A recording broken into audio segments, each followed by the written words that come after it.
Fuck!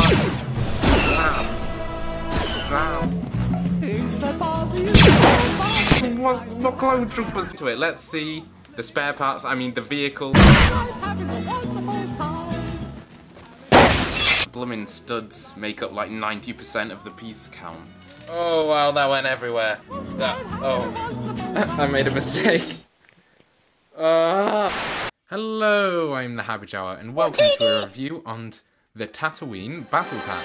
Now, I know this set has been available for ages, and probably no one will watch this video, but come on, how could I not review a battle pack with Jawas in it? There will never be a Jawa battle pack ever again, so I couldn't miss this opportunity to give it a little review.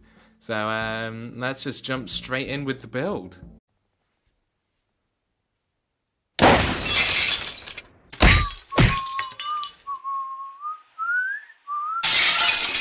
Alright, so it's not that bad. I almost treat it like sort of a miniature scout sandcrawler. You can see they tried to simulate tank treads here with this black bar, probably unsuccessfully. But I do like that you have all this space for the figures. You can fit the 2 Jawas on and probably more. But if we get all these guys out of the way so you can get a better look. You have what looks like a very unfinished cockpit. Like, this could have used just a few more pieces to smooth it out a little bit. You got the stud shooters on either side. Again, it kind of looks unfinished with all these exposed studs. You get a couple of tools. You get a hammery looking thing and a spanner. I think it's a spanner. And you also get this crane function, which works quite nicely. It just spins very easily. And you can hook up your astromech on there. Pick him up, turn him around, and and you can just plug him down like so, and there you go. And he sits on the back quite comfortably. So you're not buying the battle pack for the build, you're buying it for the figures.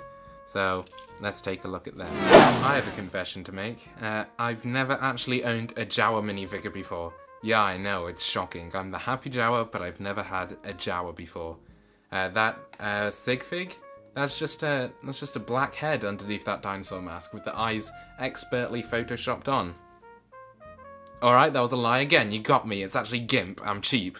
But I finally get some affordable Jawas here, and they're actually, I think these are both brand new torso prints, if we remove the stud shooters here. Stud shooters which I'm actually not mad about for once, because this is, like, slightly accurate to the guns they have in the film, and the normal clone blaster pistol wouldn't exactly be appropriate for these guys. But yeah, the new torso print's really nice. Remove the hoods. This one is unique especially. It sort of looks like he has like a potato sack over the top of his usual brown gowns, which is kind of interesting. And then they both get back printing as well. Neither of them come with the miniature capes, which is a bit of a shame. I don't mind because the back printing is so nice. But I think the capes just gives them a more full look. And of course you get those classic Jawa heads with those big yellow beady eyes that are bigger than the eyes used to be, and I quite like them. And yeah, they just have tons of character. I love them. They're adorable. And of course, I can now have a legitimate Jawa head underneath my Sig Fig Godzilla mask. Here's what they look like with a miniature brown cape, in case you're curious. And yeah, it just gives it more of that iconic Jawa look. The next 2 minifigures in this set, and yes, I am referring to the astromech as a minifig because battle packs come with 4 minifigures, so apparently Lego counts this guy as a fig. We get a Tuscan Raider and an unnamed astromech droid. Pretty sure it's unnamed anyway. And starting with the astromech droid, for starters, it's always nice to get a new one. I know folks love to collect these things. I don't know how I feel about them using an R2-D2 torso. This isn't a very recognisable or iconic astromech, so yeah, I don't know. Maybe they should have used that astromech that blew up, so R2-D2 could go instead. I'm pretty sure, like, in Legends, that astromech was force sensitive or something like that, so I don't know, it's kind of interesting. But yeah, a bit of a generic astromech. More interestingly, I think, is the brand new Tuscan Raider. Well, not brand new. He did come in the Skyhopper a few years ago, but he's very cool looking. I really like the new head mode, the dark tan. I don't know, the amount of dark tan to light tan looks a little bit awkward to me, but yeah, the molding's really cool, really sharp, nice printing and painting. It's dual molding, so like the metal bits really stand out and have a strong colour to them. And the torso is nice as well. I'm lucky enough to have actually had the Anakin speeder set from way back when, which actually came with Tuscan Raider minifigures. I think they were exclusive to that set as well, so these guys are probably pretty rare now. But just a comparison to show you just how much times have changed.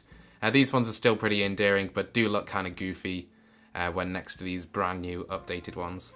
And I got 2 of those, so yeah, it's just interesting to see the evolution. Swap the heads around just for fun, and it doesn't quite work. And that about does it for the Tatooine Battle Pack. LEGO continue to go on this weird direction with the Battle Packs where they're not really about army building anymore, but instead just giving kids like some bad guys, some good guys, and just a little play scenario to fight it out, which I guess is good, and it gives a bit more variety. Like the Bounty Hunter Battle Pack last year was fantastic because there was a bunch of desirable figures in one set. This again, Jawas and Tuscan Raiders, they're desirable figures, and an Astromech droid, you can't go wrong with that. But personally, I would like to see Battle Packs return to the 3 or 4 identical figures, with maybe 1 different figure. Just something amassable so you can get loads of Stormtroopers, loads of Clone Troopers. With the upcoming Gunship Clone Trooper Jedi Battle Pack, I was really hoping it would be plain Phase 2 Clone Troopers, because I haven't got any plain Phase 2s. I got loads of Phase 1s, and then sure enough, in this new Battle Pack, they've just put Phase 1s again. Watch those wrist rockets! Which have already been in a Battle Pack in like 2013. We're done with those Phase 1s. And then before that, we had the Clone Wars Phase 1s, which I have 100 of. So, yeah, I'd like to see Battle Packs go back in the direction of the 4 identical figures. I do like these like little narrative sort of just little mini packs of just a little story. But I would like to see a return to the 3 or 4 identical figures and something you can buy multiple of. Make a bit of an army. But yeah, other than that, that sums up my thoughts. Great to finally get a Jawa minifigure. That's really the only reason I bought this set. And also, side note, I just love the red and white packaging design. I just think it looks really aesthetically pleasing, I don't know. So that's nice as well. Thank you for watching this little video that was mainly just because my namesake is a Jawa, so I had to review the Jawa set. And I'll see you in the next one. Thanks again for watching. Bye-bye.